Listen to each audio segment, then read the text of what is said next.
तमाशा देखा 15 जनवरी को कराची में, बल्कि उससे थोड़ा सा पहले, क्योंकि ये उससे पहले 2-3 दफा इलेक्शन डिले करते गए, एक 2 दिन पहले। 15 जनवरी संडे था, जुम्मे की रात को 2 बजे शर्जील मेमन प्रेस कॉन्फ्रेंस करता है सीएम हाउस पे खड़ा होकर और कहता है कि जी हम तैयार नहीं है और और इलेक्शन नहीं हो सकता, डिलिमिटेशन का इशू बना के। फिर एमक्यूएम बाइकआउट कर देती है और उसके बाद अगले दिन सैटरडे को इलेक्शन से एक दिन पहले सारा दिन ये तमाशा चलता रहा कि जी इलेक्शन हो रहा है नहीं हो रहा। क्यों?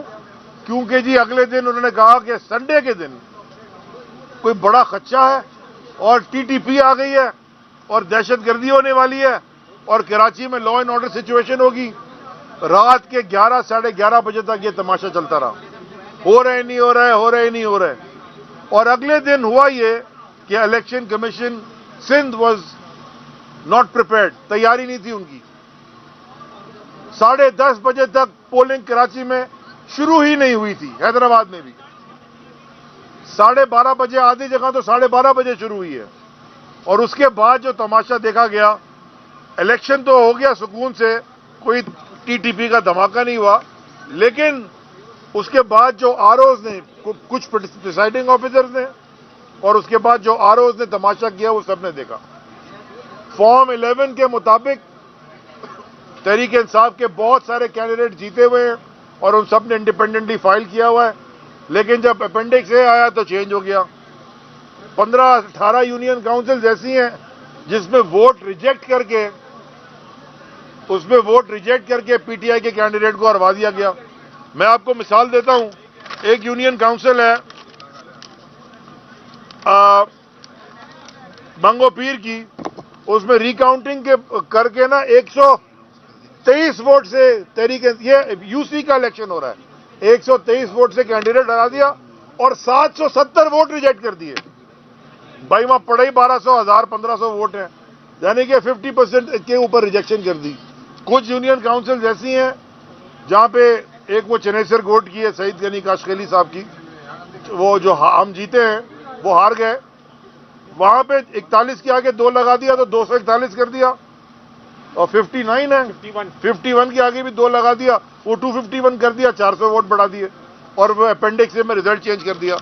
तो ये वाला इलेक्शन जो था, ये पूरा इलेक्शन आरओज ने, जहां जहां प्रिसाइडिंग ऑफिसर इनसे मैनेज नहीं हुए, आरओज ने मैनेज किया हुआ था।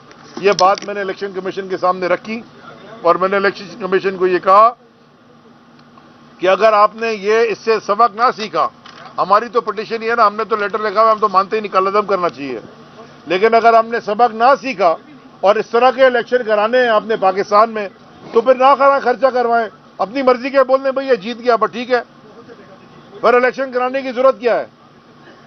आरओज होते कौन है और ये खास तौर पे प्रिसाइडिंग अफसर होते कौन है? अब मुझे बताएं, वहां मैं जो 90% मैं सुन रहा था सुबह से बैठ के, उससे भी ज्यादा, चाहे वो दूसरी जमातों की हो, चाहे अंदरूनी सिंध से हो, चाहे इंडिपेंडेंट कैंडिडेट्स की हो, चाहे जमात इस्लामी की हो, चाहे हमारी हो, जो वहां पे पिटिशन सुनी जा रही थी वो थी जिसमें फॉर्म 11 में वो कैंडिडेट जीता हुआ था, लेकिन फॉर्म अपेंडिक्स ए में पीपल्स पार्टी को जिता दिया गया। तो इतनी धांधली करके इलेक्शन करना, और जिताते कैसे हैं? देखें, वजीर साहब अंदर बैठे हुए, आरओ भी आए हुए, आरओ मुलाजिम हैं एजुकेशन डिपार्टमेंट के, मौसूफ वजीर हैं एजुकेशन डिपार्टमेंट के, रह चुके हैं पहले, लोकल गवर्नमेंट की भी आरओ हैं, लोकल गवर्नमेंट के एम्प्लॉय, और वजीर साहब जो अंदर बैठे हैं वो लोकल गवर्नमेंट के वजीर हैं। तो भाई वो वजीर के आगे कौन सा आरओ बोलेगा? उसको अपनी नौकरी की पड़ी होगी। सो देयरफॉर ये एक पूरी शैम एक्सरसाइज थी। हम उम्मीद करते हैं इलेक्शन कमीशन से,